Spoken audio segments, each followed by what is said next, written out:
ഇനി നമ്മൾക്ക് inscript keyboard എന്താണെന്ന് നോക്കാം. കേന്ദ്ര സർക്കാർ സ്ഥാപനമായ സീഡാക് ഇന്ത്യൻ ഭാഷകൾക്ക് വേണ്ടി പൊതുവായി രൂപപ്പെടുത്തിയ കീബോർഡ് ലേ ഔട്ടാണ് ഇൻസ്ക്രിപ്റ്റ്. ഒരേ അക്ഷരമാലാക്രമമുള്ള ഇന്ത്യൻ ഭാഷകൾക്കു വേണ്ടിയുള്ള കീബോർഡ് ലേ ഔട്ടാണ് ഇൻസ്ക്രിപ്റ്റ് എന്നത്. എല്ലാ ഇന്ത്യൻ ഭാഷകളിലെയും ലിപികൾക്ക് ഇംഗ്ലീഷ് കീബോർഡിൽ ഒരേ മാതൃകയിലുള്ള ലിപി വിന്യാസമാണ് ഉള്ളത്.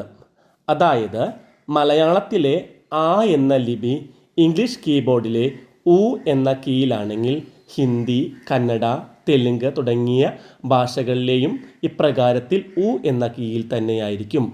അതിനാൽ ഇൻസ്ക്രിപ്റ്റിൽ ഏതെങ്കിലും ഒരു ഭാഷാ ടൈപ്പിംഗ് പരിശീലിച്ചയാൾക്ക് മറ്റു ഭാരതീയ ഭാഷകളിലെ ടൈപ്പിംഗ് വളരെ വേഗത്തിൽ അനായാസത്തിൽ ചെയ്യാനായിട്ട് സാധിക്കും. ഇൻസ്ക്രിപ്റ്റിൽ സ്വരങ്ങളുടെ ഉപലിപികൾക്ക് സ്വതന്ത്രമായ കീകൾ ഉണ്ടെങ്കിലും വ്യഞ്ജനങ്ങളുടെ ഉപലിപികൾക്ക് സ്വതന്ത്രമായ കീകളില്ല.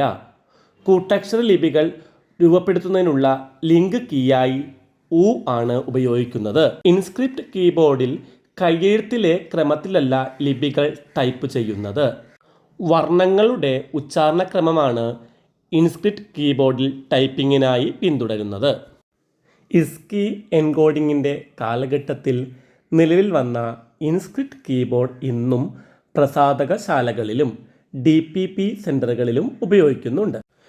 യൂണിക്കോഡ് ഫോണ്ടുകളെ പിന്തുണയ്ക്കാനാവുന്ന വിധത്തിൽ ഇൻസ്ക്രിപ്റ്റ് കീബോർഡ് പരിഷ്കരിക്കപ്പെട്ടിട്ടില്ല.